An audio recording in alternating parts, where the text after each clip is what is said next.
just been floating around in the ether, you know. This is Ian, and this is JR, and we're from Stone Witch, and you're listening to Chris on the Doom Tomb Podcast.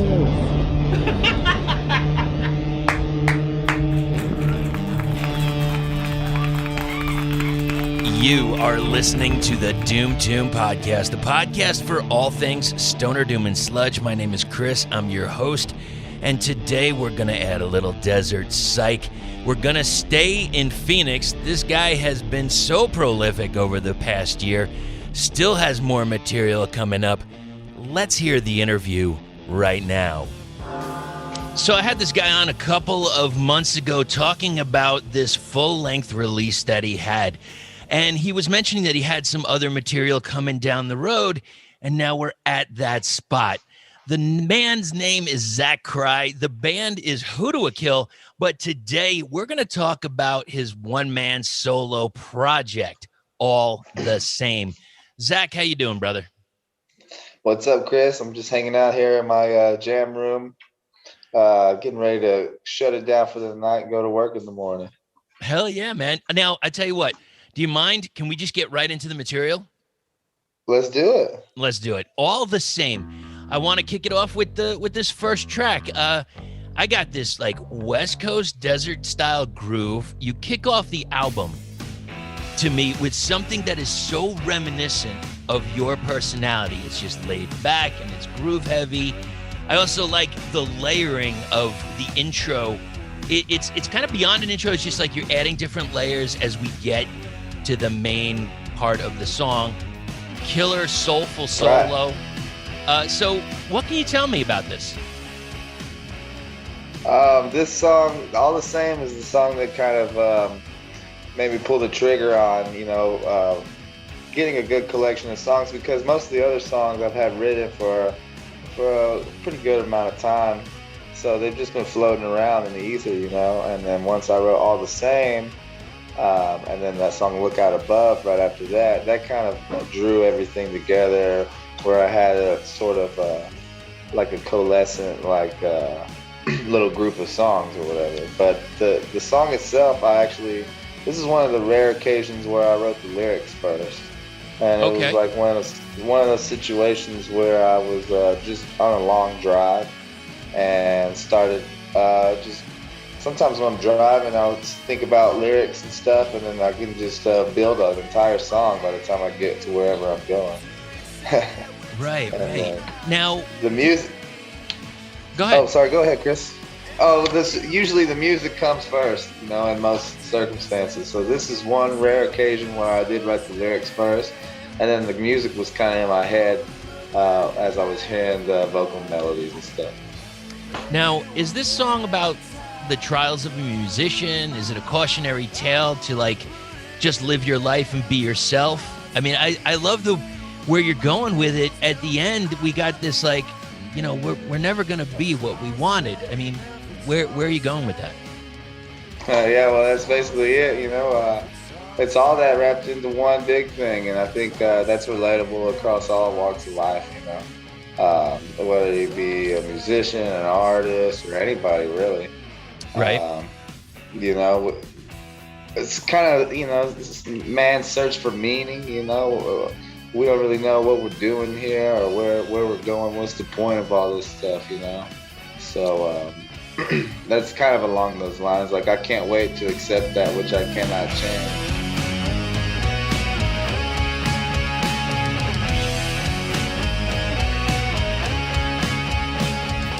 We all gotta just accept it, what we can't change. And so it's I can't wait to do that, which means I'm not doing it right now, So it's people tend to put stuff off, and it's I don't know, we're all hoping for that attainment of perfection, but it's kind of just out of reach or something, I got you, man. I got you. Which comes into this next track, Look Out Above.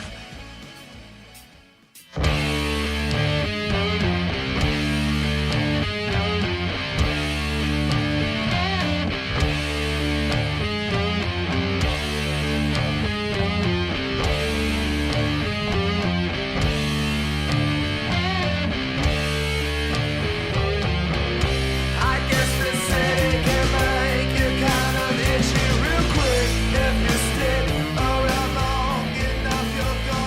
love that spot in the song where you got this, like, I don't even know how to put it, but just that vocal, that lyric, like we done before. I love that part of the song. I don't remember why I actually wrote this. I guess I was thinking as I was hearing this, I felt that this was like a borderline lyric from moving from Texas to Arizona, but I don't know if I'm right on that. What can you tell me about Look Out Above? Actually, this song too was another rare occasion. Wow, I didn't think of it till just now. I wrote the lyrics to this one too, and I was on a long drive, and it was actually when I went up there to see Buddy and them. They played with High on Fire, and Big Business was up there, all in San Jose, California. Oh, okay. So it was like Great Electric Quest, High on Fire, just a killer lineup, and a bunch of bands I'm totally spacing on right now. And there was another long drive. Like sometimes when I'm having long drives, I just get in the zone and I'll start putting together some lyrics, you know. And that too came lyrics first. And I was walking around downtown San Jose, and that was like, I guess the city can make you kind of itchy. I had been doing a bit of day drinking. When I got to San Jose, I had been doing a bit of day drinking, so those lyrics they're kind of funny and goofy, silly lyrics, you know. Yeah, but well thought out, man.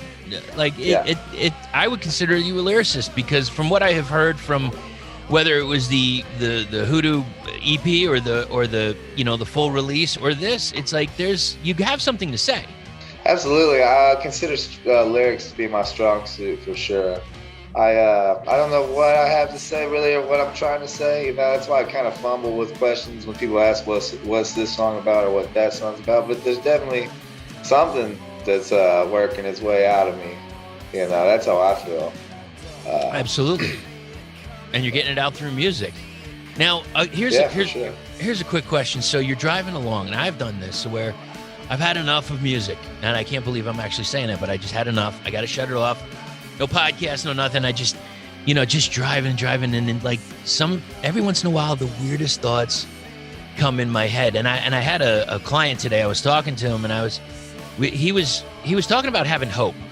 I guess because we're in weird times. I think things are kind of getting clearer, but we're still in some strange times. And I said, yeah, I get it. And he was talking about like what's after. What comes after? I said, I don't know. I have no idea. Now, I said, I got to admit, I was driving one day and I kind of thought about it, where people say, oh my God, I had a near-death experience. I saw the white light. I saw what's going to be my next world. And I said, but what if it wasn't? Like, what if that light was just you coming out of another birth canal, getting ready, and like you remember your previous life as you go through like the id, the ego, the superego of you growing up, whether it's like age 1, 2, or 3, and then afterwards it kind of all fades away, and you just try and keep going on this. You're just going to keep cycling and looping, and that's at the point where I say, I got to turn the music back on.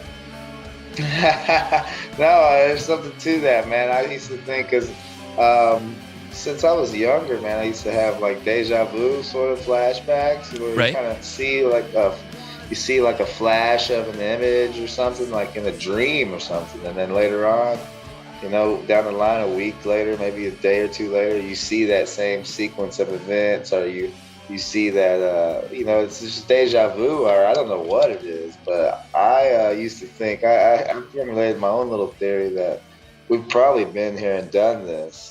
Right. And now we're kind of looking back on this. This is why we have like intuition or things like deja vu and shit like that. Now here's the question: when you get it, do you know the moment and you're like, oh, this is familiar? Do you know what comes after usually, or is it just that one moment? No, for me, it's sort of it's kind of like an indication that I'm in the right place at the right time is what I feel like. There you go. When I realize I'm experiencing deja vu, I go, well, I must be doing the right thing right now. So there you go. And just maybe in the loop, we're in the, I don't know. We talked about simulations and all kinds of weird shit. So there's just so much, man. Parallel universe, all that crap. All right, moving forward. Roach weeds. Now, do we have like a kind of an ode to psychedelics, or maybe even like a significant other? And I do have to say, always a fan of the clean vocal versus the grittier vocal.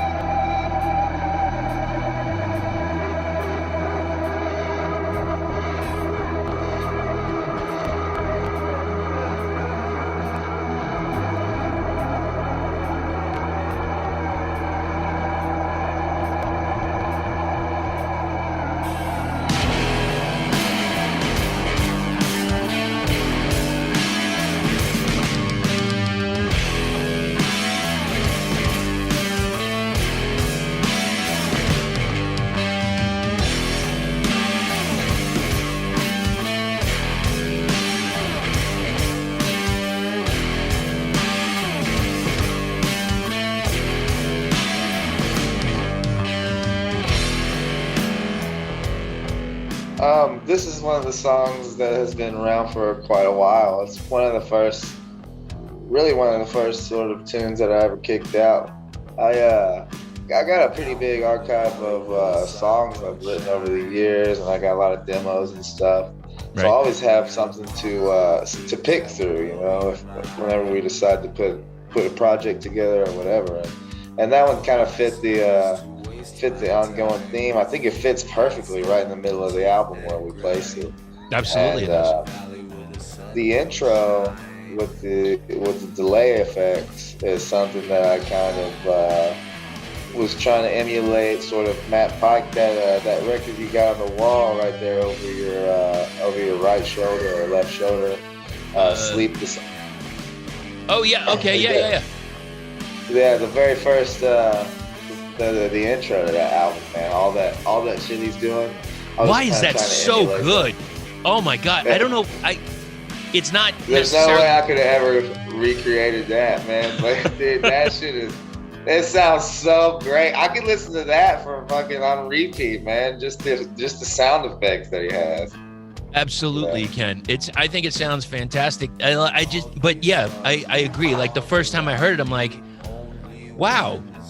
It's not technically like kind of a song, but it is a song, and I don't know. It's a perfect kickoff to the album. It sounds like sonically, like even when you pull the bowl out of the bong, man, you can hear that glass bong. It's just sonically, it sounds just pristine.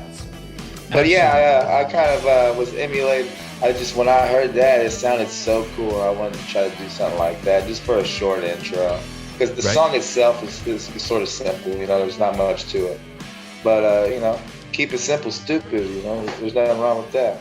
Every once in a while you do that, but I want to move forward to the next track, which might not be so simple, because we've got a 7-minute plus track, Firewater. I get this, I don't know, drowning your sorrows or just drowning life.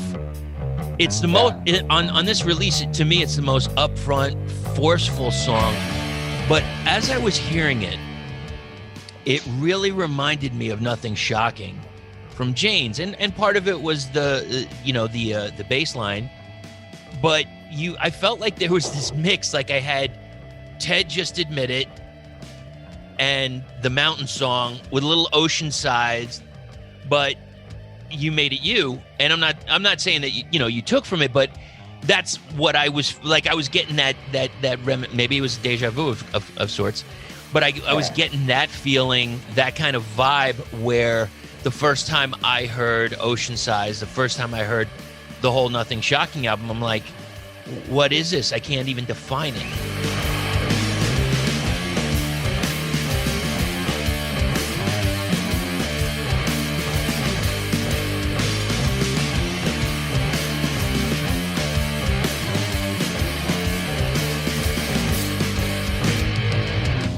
Well, first of all, thank you. And I do like Jane's Addiction, but I'm not that familiar with their whole body of work.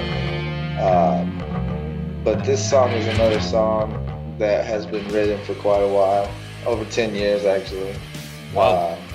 And I think I just sort of was fiddling around with the bass guitar when I wrote that, and we used to play it as Hudu Akil. We still have it in the Hudu Akil set. This song was originally going on the Eye for an Eye album, but we pulled it and replaced it with Dawn, the song Dawn, with the organ tracks with Jesse from Hudu.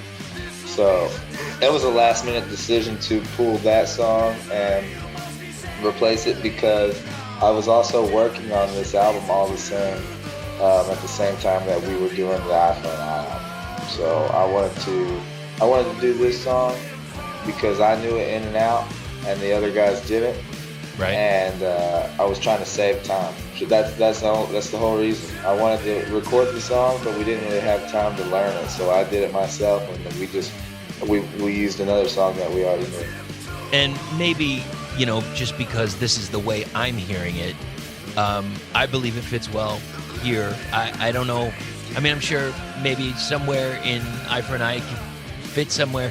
But I like this because you mixed it up where we've got all the same. So we've got some groove and Look Out Above and Roach Weeds. But when we get to here, like I said, this is like the most aggressive track to me. And I think it's a nice change to round out the album. Yes. I reworked the lyrics. They're not the same lyrics as they were 10 years ago. And a different vocal pattern, so the vocals are a little heavier, and I think that gives it a little more edge with the vocal pattern and the lyrics. And yeah, it does kind of have that, like, I'm gonna sail away and drown my sorrows, kind of vibe. So, and it's telling that one of the lyrics is all I want for one little moment is to feel like I'm still alive, and I'm just like, yeah, because We've gotten that. We've had those moments, where we, I know personally, like I had some defining moments over the past year, like, I was the guy that would go to these shows, and now it's like, okay, that's dumped. Now what? And you do these other things, and like you said, like we're on the Zoom call right now, and it's like, what have we been doing? And I want to get to that a little later about the time periods for writing all this, and you said you changed it up, so I would be curious as to if the current pandemic had changed any of this, but we will get to that in a minute.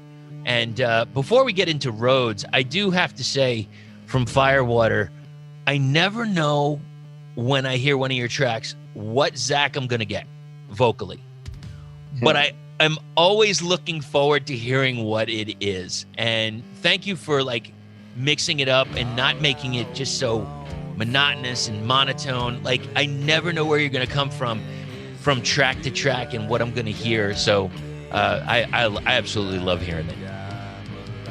Thank you, man. As much as I love writing lyrics and writing songs, I struggle sometimes maybe to sing the way that I would like to. So sometimes I have to compensate for that with different style vocals or adding different harmonies and stuff. So the things that people like, they come out of trying to find alternative ways of doing stuff. So.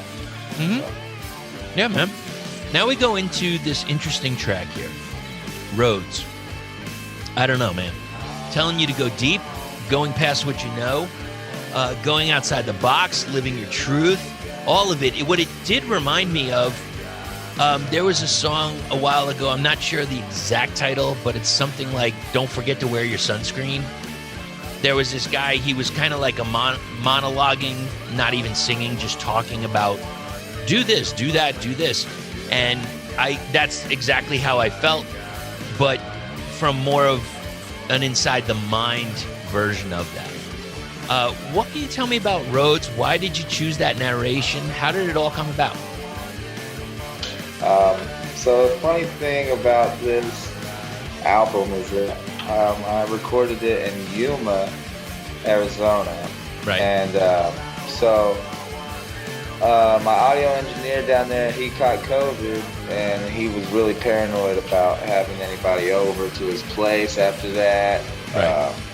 So basically, a whole year went by before I could get a chance to talk to him. But the so the tracks were kind of I don't know, like before I put the narration on there, it just seemed sort of empty to me, and I had some other ideas that I wanted to do, and then it just felt right, you know.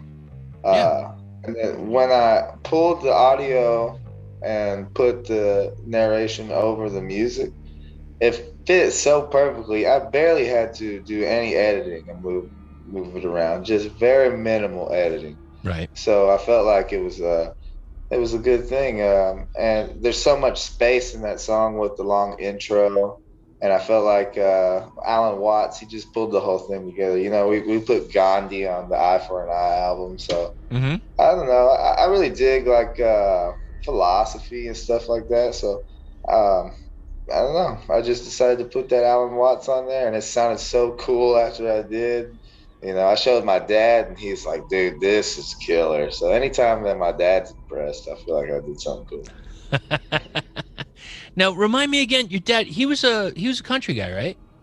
Yeah, my dad did Elvis impersonations. That's it. They called him Little Elvis, man. He had been doing it since he was like 15, 16. Oh, no kidding. And then, yeah, playing Vegas, doing all kinds of stuff. And then he went off and did his own country stuff. Zac Crye is his name.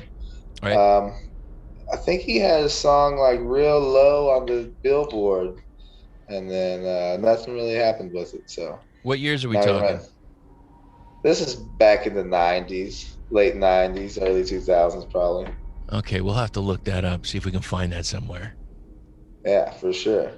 All right, well, hey, look, that is the album. That's what we got, man. I thank you for going over it. Now, we do have to talk about it's kind of twofold, actually.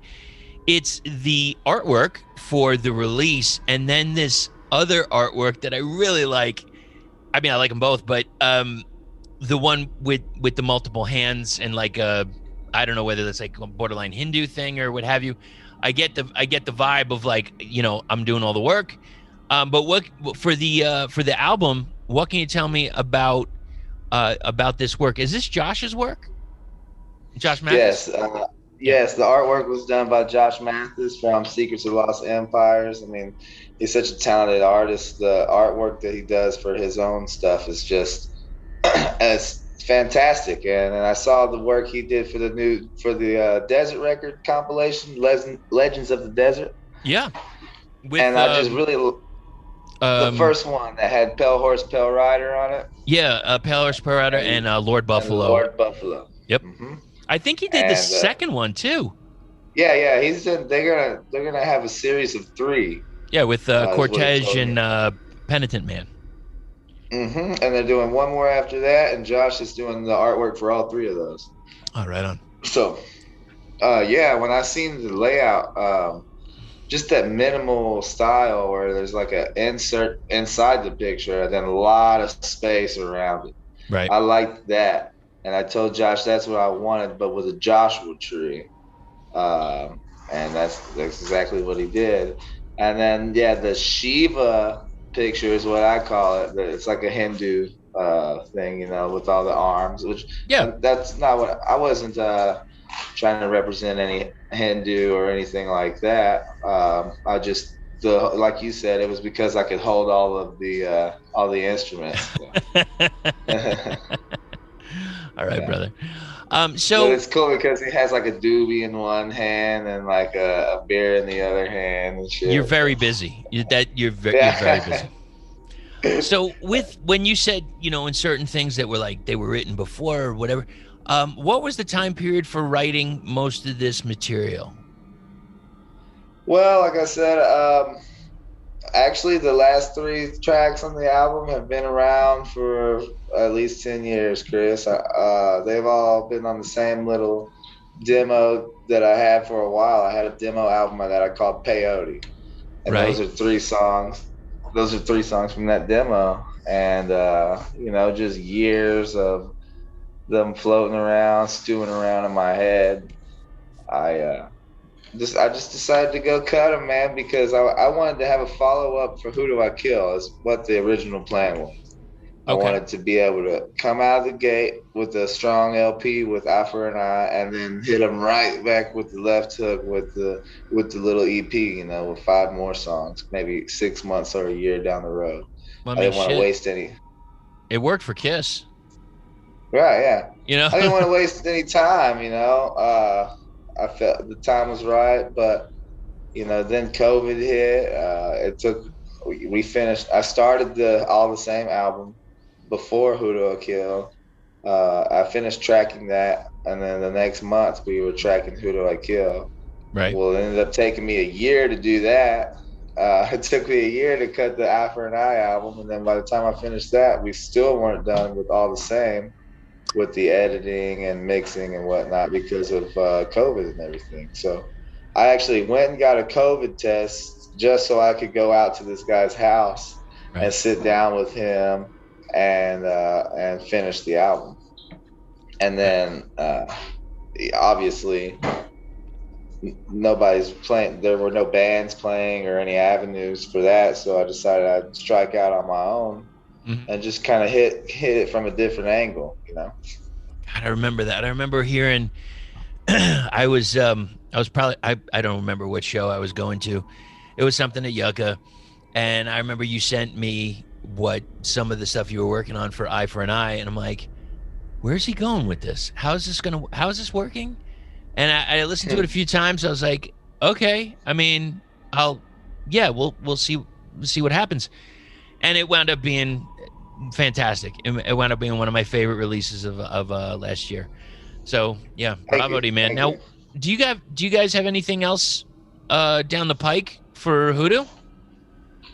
Oh yes, man. I am wrapping up this little EP cycle that we've been doing, with the PR and stuff for All the Same. Right. And then we are moving right into the writing process for some new Hudu Akil material. We've already got some riffs floating around. Right. I got my bass player's living here with me now, so we're solid. Oh, he is? Tight. Yeah. Oh, he moved out here. Yes. Yep. So it's not Trent, it's another bass player. Oh, okay. Yeah. Maybe we'll talk about that after. We're making some changes right now. We're just trying to plow forward, and move forward with positive vibes and just become a local Phoenix band, because that's something that we've been struggling with as a band since we we've just been moving around and just doing what works, having fun. Yeah, so now I'm ready to kind of put some roots down in the valley here. A lot of people have been home for a while. Maybe you did some spring cleaning. Maybe you tidied up the wardrobe, got rid of some stuff that you haven't been wearing, and now it's time to buy some new stuff.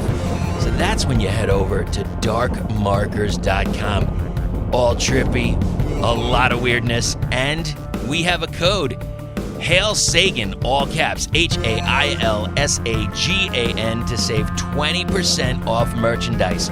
Hit them up at www.darkmarkers.com. Link is in the show notes. I want to take a minute and talk about Desert Records, the record label that focuses on desert rock, doom metal, stoner rock, psychedelic, heavy metal, and experimental music. They have some current new releases out from bands like Book of Worms, The Penitent Men and Cortege, Legends of the Desert Volume 2, Doors to Nowhere, Spliff Ripper, and Betty Benededley. They also have a subscription service. The link is in the show notes. Hit them up, let them know what you think, get a kick-ass vinyl variant, and tell them the Doom Tomb Podcast sent you. We'll get back to the interview in just a minute, but first we have to talk about where rock and roll lives and a place where they aim to bring you the best of the best. This is Glory or Death Records. Some of the most recent releases, well, it won't be out for a little bit, but Hometown Boys, Phoenix, Old Fashioned Assassin, they've got a pre-order up for Tides of Failure. Bow to Your Masters Volume 2, the Deep Purple tribute, that is coming up. And they also have some brand new material from Blasting Rod and King Gizzard and the Lizard Wizard. The link is in the show notes. It's Glory or Death Records. It's time to defend the faith. Yeah, so are you keeping the same drummer? Absolutely. I love Angel to death. He's down there in Yuma. I want him to come up here. I'm hoping that we can get him up here soon. So that would be awesome. But yeah, if he does that, I mean, we'll be able to move at a much faster pace and get a lot more things accomplished, I think. I gotcha. So for the solo work, what were some of your inspirations? I mean, I know that you said lyrically, like it's been a long time coming, and you've had that material for a while. What were some of the inspirations, though? I think just when I started writing those older songs was when I had just started getting into bands like Sleep and Electric Wizard, and those were kind of my introduction bands into stoner rock and desert rock, and Caius, and just some of those tones that Caius had. Like, that was my first time hearing that kind of stuff. Right. So when I was messing around on the guitar, because I come from like a heavy metal, sort of like thrash metal background. We used to play a lot of groove stuff, Pantera, Megadeth, Sure, just old traditional like metal. Right. Is what I cut my teeth on. Okay. As far as like playing guitar and my chops and stuff. And then when I heard like Caius and stuff, that's such a warmer tone, and it's tuned lower and it's much slower, and it just, when I figured out I could just flip my pickup to the front pickup and I get that warm tone right there. Right. And I start writing stuff like that, so yeah, just getting into stoner rock, being a kid, I was about in high school when I wrote those songs. So, and then the newer songs, now I know a little more about tonalities and how to construct a good song and make it really jam dynamically and stuff. So All the Same was like really fun to make because it's so dynamic during the intro, and then you got that big boom, boom, boom, it's almost like old Nirvana, how they got the loud, quiet, loud. Yeah. I felt that throughout this, that you were going back and forth, and I love that because I never know what's going to come up next. It's like, I think I mentioned it before, where you see a comic, and I know you're a fan of comedy, when you hear a comic and then they do a misdirect, and you completely did not expect them to go there, and they do. And that's one of the things I love about your material. Thank you. Yeah, definitely. That's something that we got. We just try to stand out a little bit. And for me personally, when I write songs, I want my song to be better than the last song that I wrote. And if you keep doing that, and you keep doing that, and you keep doing that, I heard somebody put it like, you're standing on a pile of stuff that you haven't done, and you're standing next to a pile of stuff that you've done already. Right. And the pile of stuff that you've already done keeps getting bigger, and the pile of stuff that you haven't done yet, it keeps getting smaller and smaller. So I think if you keep exploring, you keep pushing the boundaries, you're bound to just stand out a little bit. Absolutely. Yeah. I could totally agree with that. When you going back, when you were talking about some of the great bands over the years, I played I hope I'm saying this right, Psychedelanaut from WoFat. I haven't heard that in quite a while. Holy shit, does that thing fucking rip, man? Oh my God. I saw they Ripple Music did like a remaster, and it sounds incredible. I haven't checked it out yet. I got there live at Freak Valley in there on vinyl. So, well, I was looking right before we got on. I was looking, and I saw that they had one copy remaining on Bandcamp of that remaster, and I'm really tempted. Like it's like you're like me. It's like, do I need another band T-shirt? Do I need another vinyl? Yes, I do. Yes, I do. Yeah. I do. Absolutely, I do. I just pre-ordered the Old Fashioned Assassin LP. Me too. What'd you get? Which ones you purchased? You know what? I don't even know. I just could pre-order. Just a $20 pre-order. It must just be the black vinyl or something. I didn't even see an option to choose a variant or anything. I got a seafoam green, I believe. Nice. So whenever it gets here, I mean, I've got so much stuff coming down, and I don't know, I don't know when it's coming. They said, of course the Postal Service has had so many issues, and I was supposed to get something, like on the 6th, and now we're just like weeks ahead of that. So I don't know, whatever. Oh yeah, you were asking about what we had coming down the line with Hudu Akil. I think Yes, I kind sir. of got off track a little bit. We both do. Yeah.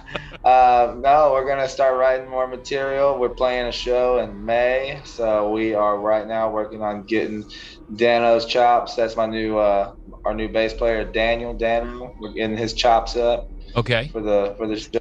So that's going to be the moment of truth once we play that. And then, now, is that in Texarkana?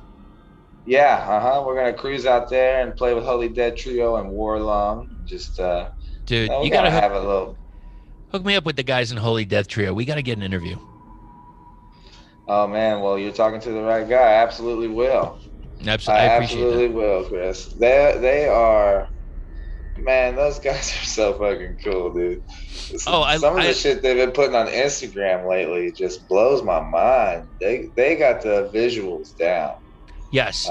They're doing great, whether it's Instagram, whether it's TikTok, whatever it is, they're nailing it. And I'm telling you, man, I've been working TikTok and another band that Stone Witch, they've been working on some TikTok material, and I'm telling you, they say that it's driving sales. So shit, why not? I mean, when they could put up a few videos and get like 5,000 views like out of nowhere, and then all of a sudden everything starts spiking, we're like, well shit, there's something here. And there's, from what I have seen, there's not a large amount of stoner doom bands on TikTok, because some people look at it, which I did also, saying like, what is this, just kids dancing? What is this shit? What, dancing to some popular song or whatever? There's a lot more going on over there. I highly suggest anybody that's wants to do something on social media, get on TikTok and get on the Reels part of Instagram, man, because you blow up. We talked about that before. Yeah, man. After I spent a little time on TikTok, kind of curating my feed, right? And once you do that, it's pretty cool. I follow a bunch of musicians on there, and I also follow like financial stuff, So just I whatever do the same thing. Yeah, I do the exact same thing, because I gotta know. Like, there's this thing, I don't know if you saw it on TikTok, where they're saying like, you can go over to tax liens and you buy you pay the taxes, and if the person that owes the money doesn't pay, that house is going to be yours, and you could pay a lot less money. And I was like, holy shit, is that like a real thing? And I'm kind of checking it out and seeing what's up, because like, shit, I would love to get a house for fucking cheap. Yeah. Oh man, I love information, dude. I've bought a damn book off the radio ad. Like, do you want to learn how to sell homes today? Take control of your future. I'm like, yes. I fucking call the number and they send me a book. Never read it. Your road to financial freedom. Yeah. All right, go ahead. Oh, I was going to say, I just wanted to get back to this album because, it just got released, last week? Yeah, last week it hit Bandcamp exclusively, and then it's riding on Bandcamp all week until Friday, and it'll be hitting all streaming services. Awesome, dude. Now, what if you had to pick one, what would have been the most difficult song to create on the record or on the release? I think probably it would either be Roads or Firewater. Either Roads because it's such a long, sort of drawn out drum beat, Right. So when I'm doing these songs in the studio, I start with the drums, and there's no click track. Well, I did play with a click track to these, but I wasn't happy with the way it came out, with the way it felt. with the click, so I'm not using the clicks on the stuff that I'm doing now. But I did play to a click track. There's no scratch guitar, nothing like that. I got all the music in my head.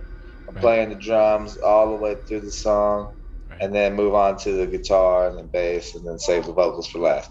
But Rhodes is such a long, sort of droned out drum beat that you know, that's kind of hard to do when there's nobody else playing with you. And then you know, Firewater is such a long song. It's hard to sit there and play the perfect drum take, you know, to a 7-minute song. Right. Like, again, when you're sitting there playing by yourself. So that was the difficult aspect. But for the most part, everything went pretty smooth. I got you, man. Now, I got ahead of myself saying record, but any chance of some physical product? Can you hear me? Yeah, I can hear you. Did you got caught? I just got a phone call. Let me mute this. Oh, I felt the vibration there. That was nice. That was good. I'm sorry. What was you saying? I got ahead of myself with the previous question, but the next question kind of ties in. I said record. Now, is there gonna be some physical product coming soon for the solo release? Yes, I'm glad you asked, Chris, because I have some really creative ideas about how I want to do this. And I haven't said this publicly, but I'm thinking about launching it's already on my own label. I'm already publishing my own stuff, but I'm thinking about taking it to the next level and putting out some vinyl under my own label, Jamspace Records. Right. And one of the first ones I'd like to do is a split EP with this All the Same on one side and re-release the Hudu Akil self-titled EP on the other side. Oh, that would be badass, man. Yeah, and then we can follow that up. We'll re-release the Eye for an Eye LP 12-inch, and then I'm also working on a 10-track follow-up Zac Crye solo album. That was going to be my next question. Yeah. Any idea of a timeline?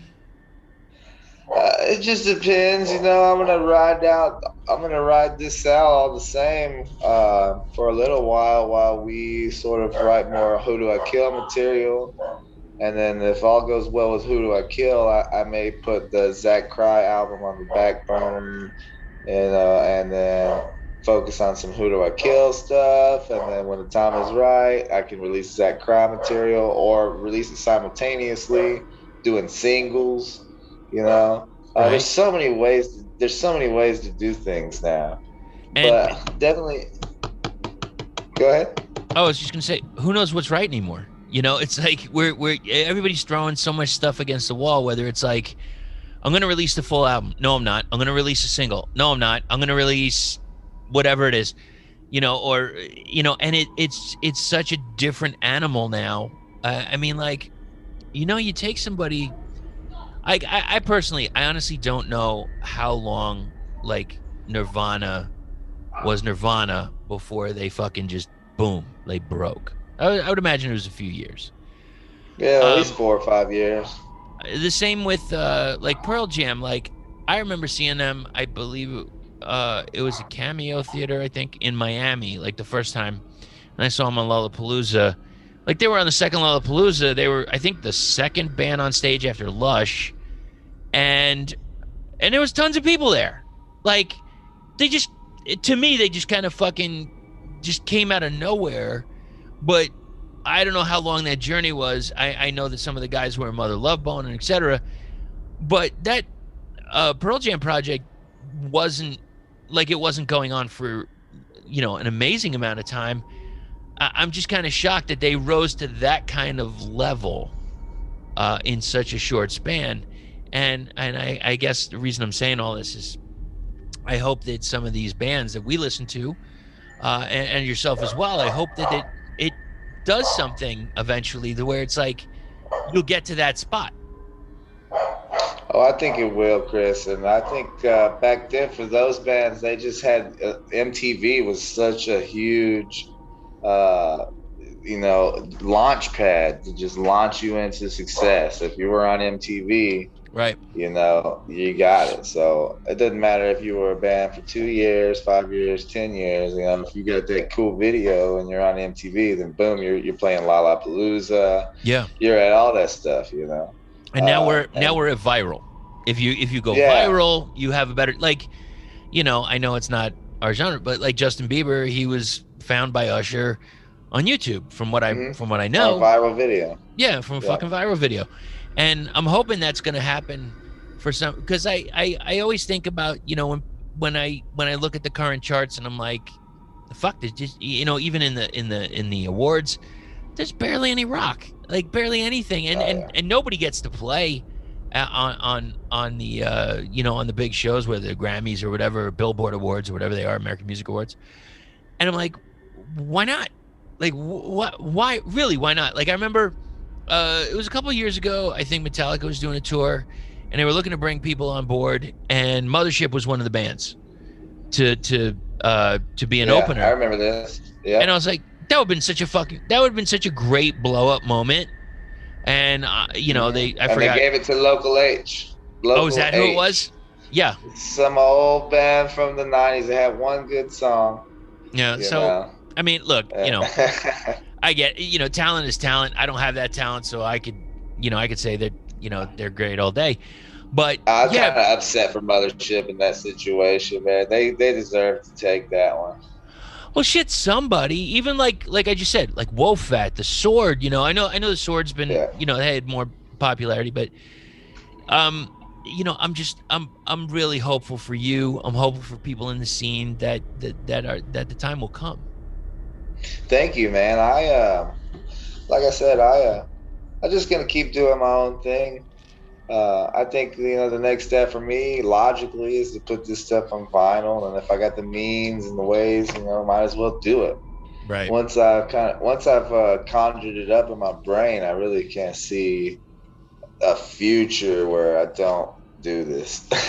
There you you go. Know what I mean? There you go. Yeah, now, so. and that's what I felt with your soul, with All the Same. It's like, I felt this was a good time for you to put this material out, because it's showing what you have gone through over the years, in my eyes, and what you have felt, trials, tribulations, all of it, and you put it up in a nice package, and I thank you for that. Now, some people might not agree with that statement, and for that, I can't believe I'm actually saying this, but you have material for that. You have merchandise for that.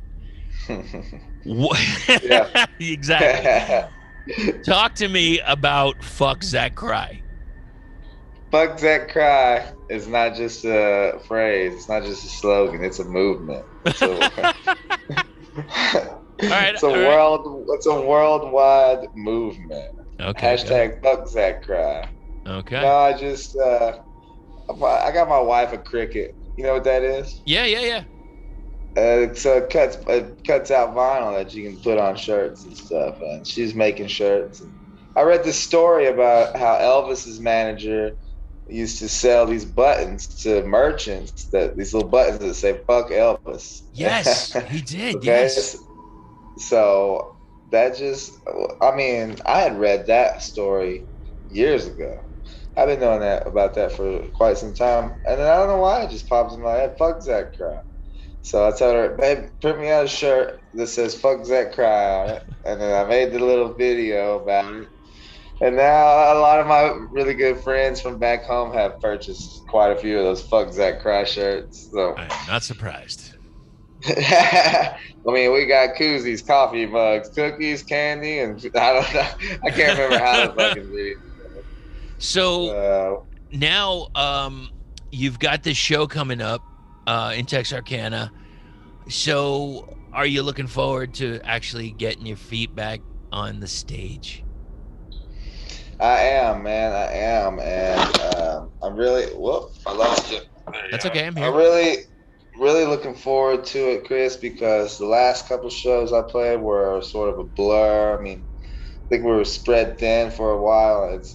It's complicated when you're like in a long distance relationship with your band. Right. And so, like, the last show I played, I wasn't really like super excited with my performance, uh, which usually I am. You know, normally I get pretty self-conscious about my recordings, and I criticize my recordings. But when it comes to my live performance, I'm usually always pretty satisfied with the way I do things. But the last show, man, I was kind of bugged out, and I just felt like we weren't cohesive enough, you know, and that's Okay. because we're all spread out. So we've really been working on getting a lot tighter, taking the performance a lot more serious, and you know, I just want to put on a great show, and then we'll get to everything else afterwards, you know. And it's exciting to hear for me that you have all your members in the same state. That's Yeah. that's a big thing. Yeah. Some would say so. Yeah, indeed, sir. So, Zach, I want to thank you, obviously, for you're welcome anytime. I love you like a brother. Um, where can everybody get all your stuff? And also, what track should we play off of the latest release? All the same. I've been pushing the Rhodes track because we're working on a music video for that. Okay. I don't know if you've seen the picture that we took out of the desert. Yeah. It's like a recreation of the album art. Right. Yeah. I'm super stoked on that. We shot a bunch of film out there in the desert. Just got to do some editing. We got to go back out there and shoot some more stuff, but we're working on a cool video for that. Awesome. So I need to buy a drone so I can finish this video. You know, I was thinking about that actually, using a drone for like this Planet Mammoth thing that we got going. And if, once it comes around, I would like to have a drone kind of circling around, showing the crowd and stuff and vibing off that. But I got to figure that I know someone that has one that I could borrow for like just a few That's days. that crossed my mind also. Yeah. If we both got drones, we could do our own little live in the Mojave kind of thing. Now you're That's talking. something I've been thinking of. I have been really thinking about Hudu Akil having some sort of a live stream like that out in the desert, man. So That'd be badass. The dudes from Holy Dead Trio want to do it also, so that's something we might cook up. Right, man. Now, yeah, I talked about it with Kyle, partner for from OFA for Planet Mammoth, and we talked about some live stream stuff. But by the time we could actually get off our asses and do it, it was like, oh, I guess live shows are coming back. The pandemic's over. Yeah, fuck. And I was like, but it made me feel like so lazy. But I'm like, I guess that's the way it goes some days, Okay, so I think when you get into those, that's a lot of startup money. That stuff ain't cheap. No, it isn't. If you don't already have all the right audio equipment and a bunch of cameras and stuff laying around, then it's really not feasible. I know. I was looking at some places that do offer that, and I couldn't see it, but I'm not ruling it out yet because there's probably a market for it somewhere. So just to reiterate, we're gonna play Rhodes, correct? Yeah, sure. Yeah, I'd love that. Okay, and they can reach you on Bandcamp, social media, anywhere, right? Just Zac Crye. Yes, sir. Find me on Bandcamp, zackrye.bandcamp.com. I'm on Instagram at Zac Crye, Facebook Zac Crye, Twitter Zac Crye. Twitter's Hudu Akil. But so once we get the Hudu Akil thing rolling, I'm probably gonna move some stuff around as well. But right now, that's where you can find me. Okay, and finally, just one quick question: will your manager ever be making an appearance again? Justin Parker, we haven't heard from him since the pandemic hit. Do you think he got COVID? I think he may have gotten COVID. I think he probably caught that weird European strain too. That Rona takes you down, brother. I'm telling you. Yeah, Justin Parker. We're still under contract with him. He pretty much owns us. He owns 80% of everything that we do for the rest of our life. Well, look, Zach. Here's the thing. I'm gonna break character here. I'm going to be as truthful as I can. Stop signing the contracts in blood. It's not good. Justin, he's a scammer, dude. I'm telling you. But you live your truth, you live your life. But I'm telling you that Justin, I don't know, man. It seems like a dark road to go down, but I don't know. I don't mind seeing him again, but I don't know if he's going to come back. Well, the pin that he offers you is a switchblade too. So if you don't take it, he'll turn it around and throw it to your neck real fast. God. So I've heard about his lightning quick reflexes, cat-like almost, and it's just a scary thing. And I thank God that I haven't crossed his path. I think he's scared of you. He mentioned it in one video. He said you look like you're big enough to kick his ass. I think I could take him, but you never know. I never know. You see an MMA fighter or whatever, and he's a lot smaller than you, but man, he could just pack a wallop on you, and I just don't want a part of it. I'm just gonna separate myself. I noticed that I did sell out all of my fuck Zac Crye merch, and I was like, who hates me this much? And I checked the receipt, and it was all ordered from Justin Parka. So that guy, I'm telling you, well, it's a blessing and a curse. At least you get to order more and have it ready for all the fans or haters. Boom, whoever wants it. Yeah, anybody that wants it.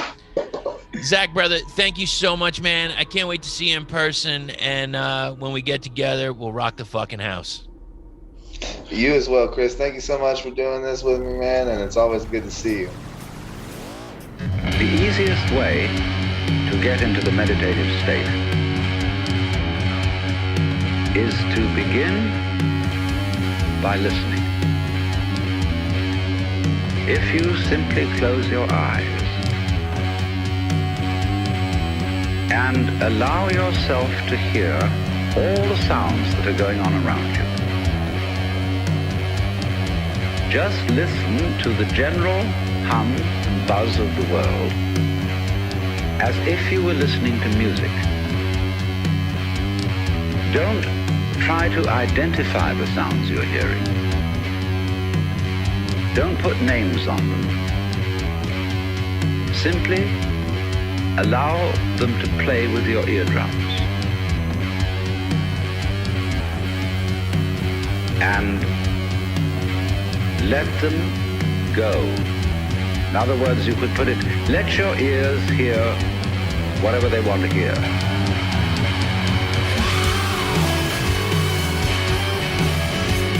There are no, as it were, proper sounds or improper sounds. And it doesn't matter if somebody coughs or sneezes or drops something. It's all just sound. And if I am talking to you right now and you're doing this, I want you to listen to the sound of my voice just as if it were noise. Don't try to make any sense out of what I'm saying, because your brain will take care of that automatically. You don't have to try to understand anything. Just listen to the sound.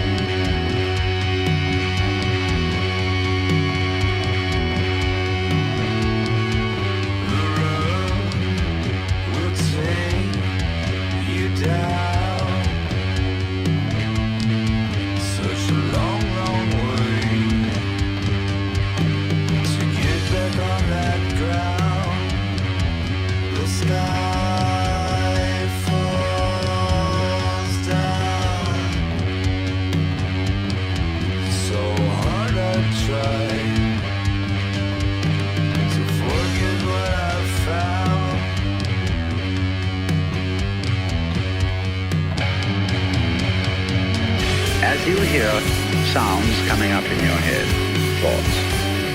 You simply listen to them as part of the general noise going on, just as you would be listening to the sound of my voice, or just as you would be listening to cars going by or to birds chattering outside the window. So look at your own thoughts as just noises. And soon you will find that the so-called outside world and the so-called inside world come together. They are a happening. Your thoughts are a happening, just like the sounds going on outside. and everything is simply a happening, and all you're doing is watching.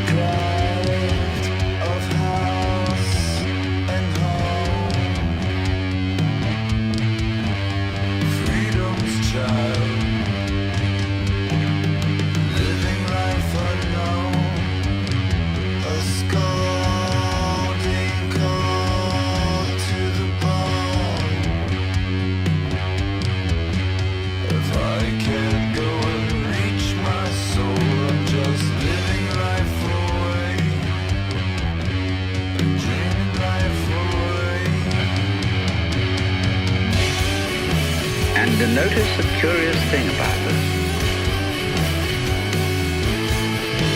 You say in the ordinary way, I breathe, because you feel that breathing is something that you are doing voluntarily, just in the same way as you might be walking or talking. But you will also notice that when you are not thinking about breathing, your breathing goes on just the same.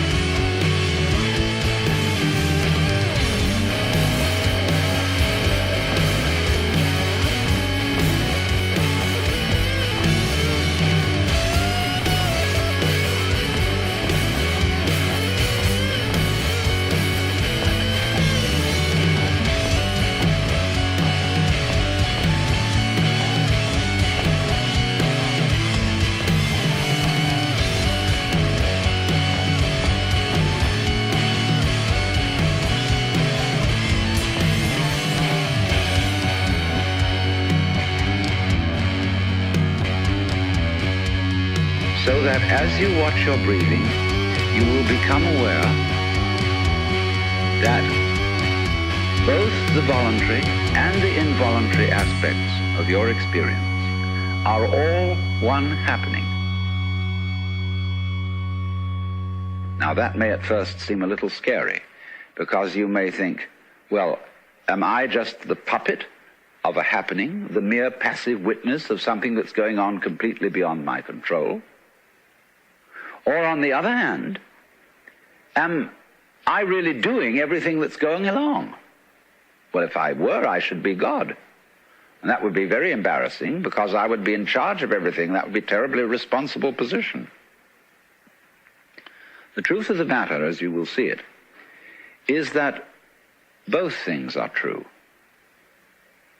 You can see it that everything is happening to you, and on the other hand, you're doing everything. For example, it's your eyes that are turning the sun into light. It's the nerve ends in your skin that are turning electric vibrations in the air into heat and temperature. It's your eardrums that are turning vibrations in the air into sound, and in that way, you are creating the world. But when we're not talking about it, when we're not philosophizing about it, then there is just this happening, this... That was Rhodes, and that was what Zac Crye suggested that we put on the podcast. Thank you, everyone, for listening. Links are all in the show notes, whether it's craniumradio.com, whether it's the Doom Tomb stuff, or whether it's some other podcasts to listen to, like Zac's podcast, the Jamspace. We also have Blynd Submyshynnz and Fuzzy Underground and the Stoner Witch sessions. So many to choose from, and so many more. If anyone out there is listening that has a podcast and it's of this kind of scene, let me know. We'll add you. We have to work together, get this thing done, get this music out to the masses like we were talking about. So thank you, everyone, for listening. And give an extra shout out to Ian from No Masters Audio. Thank you so much for editing everything. We really appreciate it. And you could follow him at No Masters Audio on Instagram. Thanks, everyone. We'll talk to you soon. And until that next time, meantime, and in between time, enjoy yourselves. We're going to get out to those shows and buy that band merch. And, of course, don't forget to stay heavy.